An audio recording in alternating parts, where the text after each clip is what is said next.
Alors, il n'y a plus de condensation sur les carreaux, c'est impeccable. Et donc, je peux régler la chaudière comme je veux. Là, c'est pour le chauffage et là, c'est pour l'eau chaude. En tant que locataire, depuis que c'est cette scie et les doubles vitrages, ça nous fait 190 € par 6 mois. Depuis la rénovation thermique de leur logement, Marie-Thérèse et son mari économisent près de 400 € par an sur leur facture d'énergie. Un coup de pouce financier pour ces locataires installés dans leur appartement du quartier de Bellevue à Brest depuis 35 ans, mais aussi un meilleur confort. Puis on ne sent pas le vent, on n'entend rien. On voyait les rideaux bouger, nous, avec les autres fenêtres. Reste encore à optimiser l'utilisation du chauffage. Là, il est programmé pour fonctionner à la température de jour. En nuit, je vous ai mis à 16.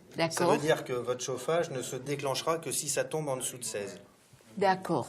Cette rénovation thermique doit permettre de diviser par 3 la consommation d'énergie dans les appartements, une réduction bien sûr théorique.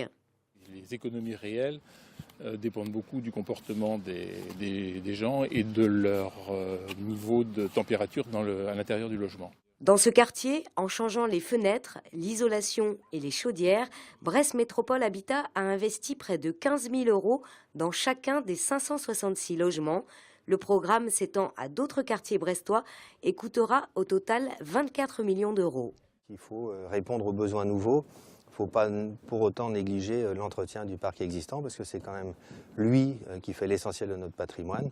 À l'heure du renchérissement des coûts d'énergie, une politique de réhabilitation thermique de nos immeubles les plus énergivores, justement, entre dans cette politique de maîtrise et de réduction des charges des locataires. Fin 2016, plus de 1000 logements gérés par Brest Métropole Habitat auront bénéficié de ce programme de rénovation thermique.